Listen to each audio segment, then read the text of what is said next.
خلقت الجن والإنس إلا ليعبدون ما أريد منهم من رزق وما أريد أن يطعمون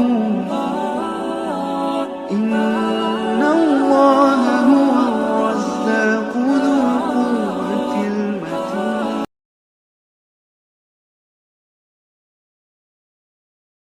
شاء الله لا حول ولا قوة إلا بالله العلي العظيم. حسبنا الله ونعم الوكيل ونعم المولى ونعم النصير. الحمد لله وكفى. سمع الله لمن دعا. ليس وراء الله المنتهى. ومن اعتصم بالله نجا.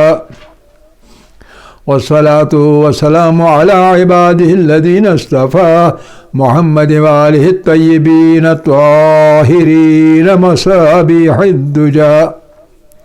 ورحمة الله وبركاته على من اتبع الهدى. رب اشرح لي صدري ويسر لي أمري واحلل عقدة من لساني يفقه قولي. رب يسر ولا تعسر وتمم بالخير آمین یا رب العالمین. عزیزان گرامی، کل ہم نے احکام کے درس کے اندر نیا ٹاپک اٹھایا تھا حج کا. فروع دین میں سے حج کا فروع. اس میں ہم نے کہا کہ حج کی تعریف کیا ہے، پھر حج کے شرائط کیا ہیں، کب کب حج کسی پر واجب ہوتا ہے، اور پھر ایک مشہور شرط جسے ہم استطاعت کہتے ہیں، جس کا ذکر ہم نے اس آیت شریفہ میں آل عمران کی بتایا تھا کہ وَلِلَّهِ عَلَى النَّاسِ حِجُّ الْبَيْتِ مَنِ اسْتَطَاعَ إِلَيْهِ سَبِيلًا وَمَنْ كَفَرَ فَإِنَّ اللَّهَ غَنِيٌّ عَنِ الْعَالَمِينَ. تو اس استطاعت کی وضاحت کی 6 مدات میں کہ مستطیع کس شخص کو کہا جائے گا، نمبر 1، نمبر 2، 3، 4، 5 اور 6 یہ بیان کیا. تو یہ سب کچھ بیان کرنے کے بعد اب لازم سی بات ہے کہ ہمیں معلوم ہونا چاہیے حج کیا ہوتا ہے، کیسے ہوتا ہے، یعنی مناسک. یہ بہت اہم ٹاپک ہے، ایک بہت اہم موضوع ہے. اس لیے آپ دیکھیں گے جو ہمارے توضیح المسائل ہیں، فقہ کی کتابیں ہیں، ان میں اکثر و بیشتر حج کے لیے الگ کتابیں ہوتی ہیں. جیسے توضیح المسائل کے ساتھ ہر مرجع کا ایک مناسک حج کا کتابچہ ہوتا ہے الگ سے مطلب کیوں؟ اس لیے کیونکہ اس کے جو مسائل ہیں وہ بہت دقیق ہیں، شرائط جو ہیں وہ بہت ہی کمپلیکیٹڈ ہیں. اس لیے اس کا جو کتابچہ ہوتا ہے وہ الگ ہوتا ہے. مناسک حج امام خمینی کا، مناسک حج آیت اللہ سیستانی صاحب کا، مناسک حج کسی مرجع کا، جس مرجع کے آپ مقلد ہوں گے اس کا مناسک حج الگ سے ہوتا ہے توضیح المسائل سے. تو اس میں یہ تمام تفصیلات ہوتی ہے کیونکہ بہت ہی اہم فروع دین ہے. یہ عبادت کے ساتھ ساتھ، بدنی عبادت کے ساتھ ساتھ اقتصادی اور سیاسی عبادت بھی ہے نماز جمعہ کی طرح. اس لیے اس میں الگ مناسک ہوتے ہیں، بہت اہم ہے. تو بہرحال ہمیں معلوم ہونا چاہیے حج کیسے کرتے ہیں، کیا کیا کیا جاتا ہے جس کو ہم حج کہیں. تو آپ کی خدمت میں ایسا عرض ہے کہ حج جو ہے، حج کو ہم اپنی کتابوں کے اندر حجۃ الاسلام کہتے ہیں. حجۃ الاسلام اس کا اصلی نام ہے حج کا، حجۃ الاسلام.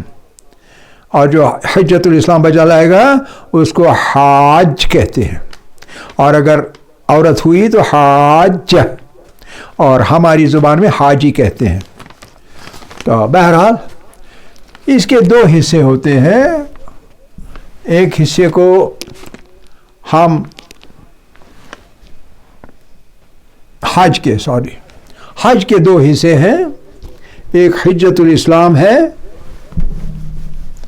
حجت الاسلام ایک ہے،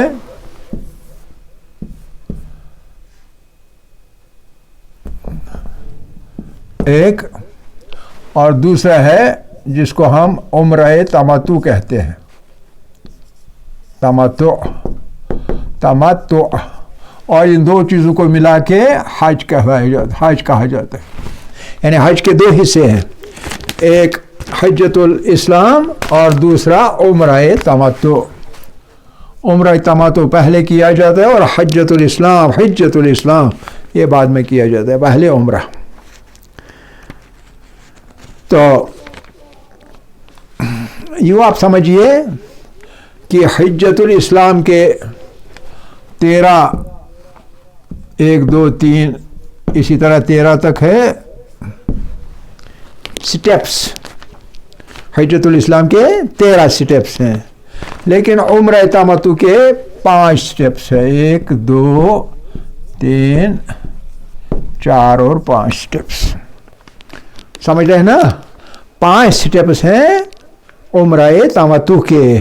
جب کوئی حج کرنے جاتا ہے اس کو پہلے نمبر 2 کرنا پڑتا ہے عمرہ تمتع، بلکہ آپ ایسا کیجئے اسی پر نمبر 1 ڈالیے اور حجت الاسلام پر نمبر 2 لکھیے، تاکہ آپ کے ذہن میں کوئی کنفیوژن نہ رہے۔ تو یہ عمرہ تمتع میں کیا چیز ہوتی ہے؟ جب آدمی چلا جاتا ہے حج کے لیے، سب سے پہلے اسے کسی مقام پر پہنچنا ہوتا ہے جس کو ہم میقات کہتے ہیں، اور اس میقات کے مقام پر پہنچ کر اسے پہلا واجب چیز جو ہے وہ ہے احرام باندھنا۔ اسے احرام باندھنا پڑتا ہے نیت کر کے، تفصیلاتیں بھی آئیں گی۔ اور پھر جب احرام باندھتا ہے تو چلتا رہتا ہے، پھر نمبر 2 پہ یہ کعبہ معظمہ پہنچتا ہے اور طواف کعبہ کرنا پڑتا ہے، طواف کعبہ۔ جب طواف کعبہ کر لیا، طواف کا مطلب ہے 7 چکر لگانے پڑتے ہیں کعبے کے ارد گرد، کیسے اس کی تفصیل بتاؤں گا میں بھی۔ اور پھر طواف کے بعد نماز طواف، اسے پڑھنا پڑتا ہے نماز طواف 2 رکعت، نماز طواف 2 رکعت پڑھنا پڑتا ہے نماز۔ اور اس کے بعد نماز پڑھنے کے بعد جو خانہ کعبہ کا صحن ہے اس سے نکل کر 2 پہاڑیوں کے بیچ میں، چھوٹی پہاڑیاں، ایک کا نام صفا ہے اور دوسرے کا مروہ، تو صفا مروہ کے درمیان سعی کرنی پڑتی ہے، سعی یعنی 7 چکر لگانے پڑتے ہیں صفا اور مروہ کے بیچ میں، صفا و مروہ پہاڑ، یعنی کوہ صفا و کوہ مروہ کے بیچ میں۔ اور جب سعی کرنے کے بعد پھر اسے 5ویں نمبر پر اسے کہتے ہیں تقصیر کرنا، تقصیر کرنا پڑتا ہے۔ تقصیر کرنے کا مطلب کیا ہے؟ ناخن، بال، سر کے، داڑھی کے یا مونچھ، کہیں نہ کہیں تھوڑے سے بال کاٹنے پڑتے ہیں، اس کو تقصیر کہتے ہیں۔ تقصیر جو ہی کیا تو جو 23 چیزیں احرام سے حرام ہو چکی تھی وہ چیزیں تقصیر کرنے کے بعد حلال ہو جاتی ہیں واپس، سمجھ گئے؟ یہ ایک برڈس آئی ویو ہے عمرہ تمتع کا۔ اب اس کو تھوڑا تفصیل سے پڑھتے ہیں، ٹھیک ہے؟ میں کہہ رہا تھا کہ ایک حاجی جب جاتا ہے تو وہ حج کرنے کے لیے کہاں جاتا ہے؟ مکہ مکرمہ۔ مکہ مکرمہ کیوں جاتا ہے؟ کیونکہ وہاں خانہ کعبہ ہے، اور خانہ کعبہ کے ارد گرد وہ مسجد ہے جسے مسجد الحرام کہتے ہیں، اور مسجد الحرام سب سے زیادہ مقدس مقام ہے ہمارے لیے۔ اس کے بعد مسجد نبوی دوسرے نمبر کا مقدس مقام ہے، اس کے بعد کوفے میں مسجد کوفے